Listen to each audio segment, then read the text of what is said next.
Sit back, relax. Try to maintain your composure. You are about to become connected.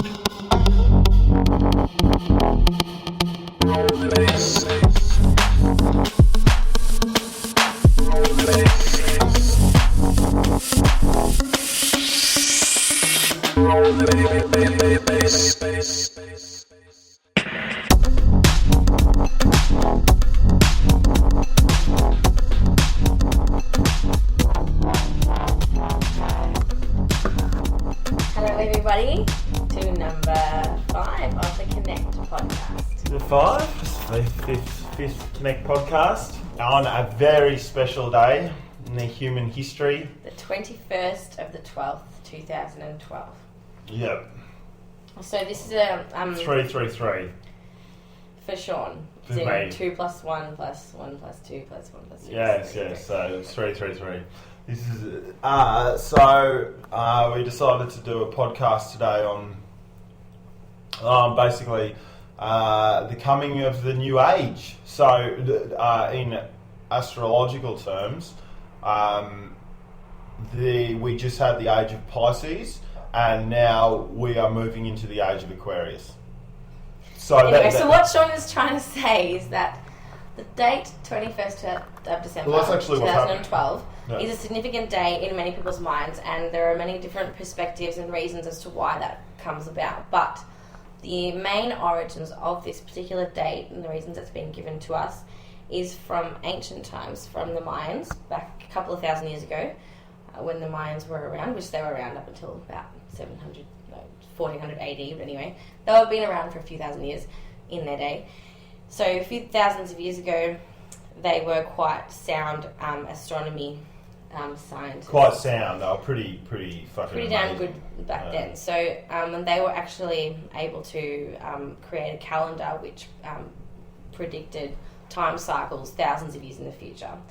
So that's sort of which we're still find it hard to disprove today. So to do with all of our, it's so similar to the Egyptians, to do with all of our current modern sort of achievements with architecture and physics and all and everything that the modern brain can do.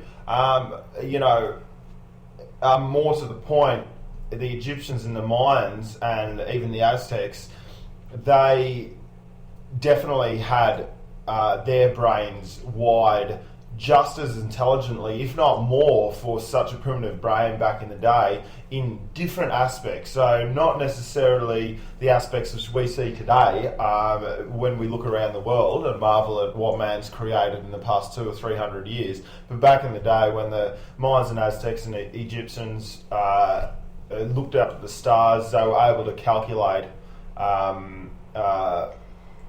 they actually looked at reflections in the water, believe it or not, from the sky. They have at night time they have special areas where they have special pools, puddles in the rock, and when it's got water in it, the sky reflects onto the still water, and that's how they actually analyze the sky. Which, just on a side note. Well, I mean, I was trying to get to the point. Sorry. I was trying to get to the point before that. We can look back and we can see the buildings they made and we can see everything that they created. But the what we can't quite understand, we can only speculate on, is the level of consciousness which they had to be able to, with their limited knowledge of mathematics and then limited knowledge of what we see they had, they were able to, the astronomers today still use their calculations with a lot of... So what was actually going on in their head it was extremely... A different way of thinking, and that's the impression that I got when I saw any of those ancient ruins over there in South It was very America. advanced. Was always that there was something different going on in these people's minds for the way that they thought about and the way that they connected with their environment. Definitely, they had a different way. But I mean, if you look at what you're saying before, we are unable to see the progress that they had made in the things that they were putting their energy into compared to what we can see so obviously here. In our day and age, we can see, we put our energy into these types of things. Like look out the window and there's big buildings and we have all these amazing structures, or we might have artwork or music, or we can see so clearly what we put our energy in and what we try and develop ourselves, our brain in those certain ways. But when you look back then, if they didn't have a lot of the tools that we had around us. Like they didn't progress in making televisions to the set. They didn't progress in electronic music and that. They progressed in Gunman something style. else. They didn't get to the gunman style. Maybe they pinnacle of achievement. I don't know. Maybe they created that in their brain. They sent it here for us. Thank you. But so they probably spent a lot of their energy in creative and curiosity, which is what makes us human. They probably spent all that energy in their minds and developing their other aspects. If you read, if you look at you'd have to be crazy not to. But if you look at, maybe I'm crazy for looking at it. But if you look at a lot of Terence McKenna's work, and throughout South American culture for thousands and thousands of years, and the use of psychedelics to be able to contact the spirit world and be able to contact other dimensions, whatever you want to call it. It's just a different sense of reality. If you've ever been there in the head, you'll know what I'm talking about.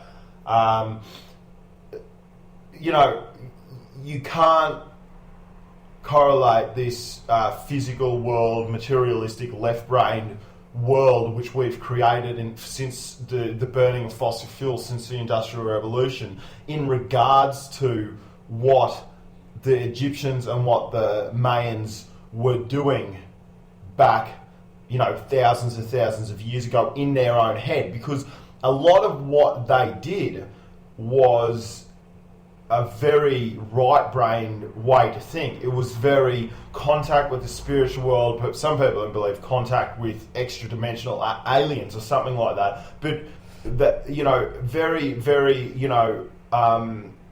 use psychedelics and use different forms. I don't think the Egyptians use that much, but they definitely had mushrooms. They definitely and would. The Mayans had all the access to all the amazing cactuses and ayahuasca and San Pedro and all that, so they had no issue with access. That's right. That. And ego aside, so on what these drugs do for your state of consciousness, I'm a complete advocate to try them if your head's in the right space to do it, but it pushes the intellect and it pushes the ego aside. It says you don't have time for that. You don't. You run out of the sense of I need to kill to survive, to the point where you want to help your fellow man to survive.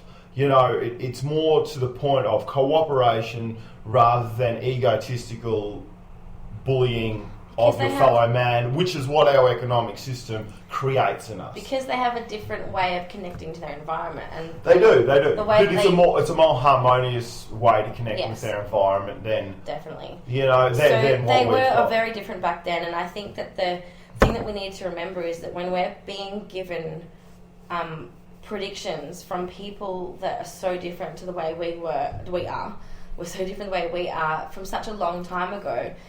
We have to start wondering what type of, faculty they were making these predictions in. Firstly, either they were making predictions from a psychic ability, and they were actually able to somehow get information about our life now, 3,000 years from their future, as to what it would be, and they had written that information down, or they were using things like astronomy simply just to plan out the passage of time and figure out how that's going to go about, given the stars. So in a methodical, routine way. Yeah. And with the first example, you got to. I apologise for interrupting, but just while we're on the topic, you got to. Could you Google how long were the Mayans actually a recorded civilization? About 2000 BC till about 1400 AD. So about 1200 AD. Yeah, because the Incans. So 3,000 years. Yeah, they were around for 3,000 years. So our current civilization has only really been hitting its straps for about 300, 400 years.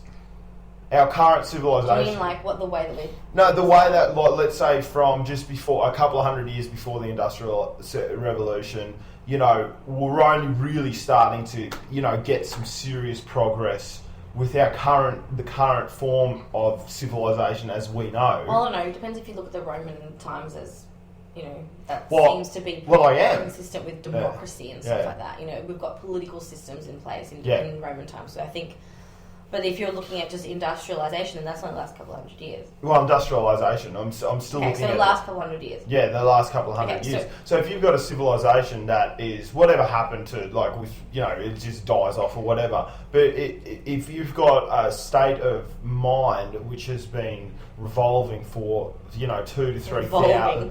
Well, it is.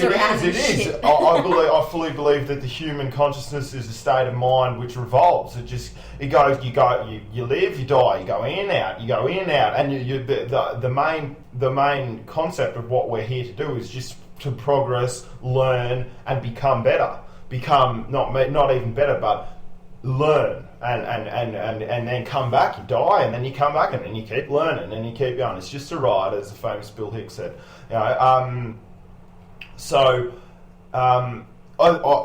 really think that if you've got a culture that's been around for 2,000 to 3,000 years, you've got a certain state of mind which has time to mature and revolve in its own sense, more than what we find an equilibrium and a harmonious relationship with the world around you that has proven itself to work. Well, more than what we can even imagine, because we might only be at the baby steps of what they would have even been experienced. They would have been their state of mind. Our state of mind is such a destructive.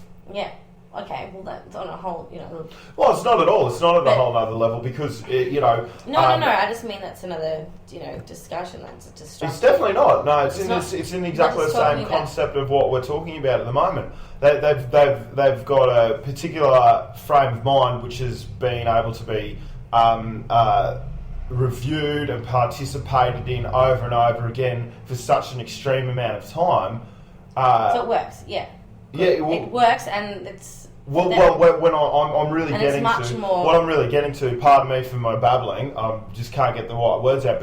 But when you get if you talk about consciousness in different levels, then their consciousness after a number of thousands of years would be at a much higher level than what we're experiencing right now.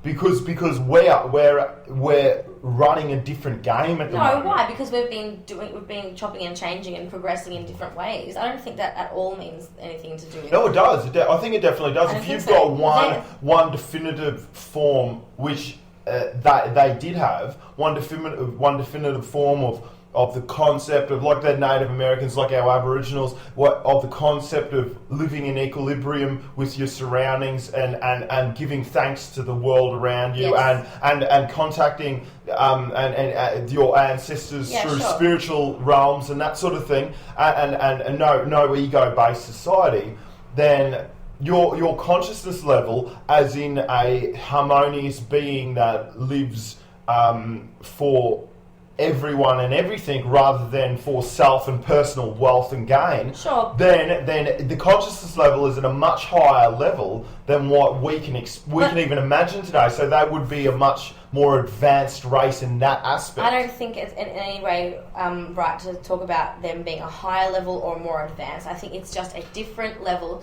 that they have gotten their minds to because of the way that they live their life.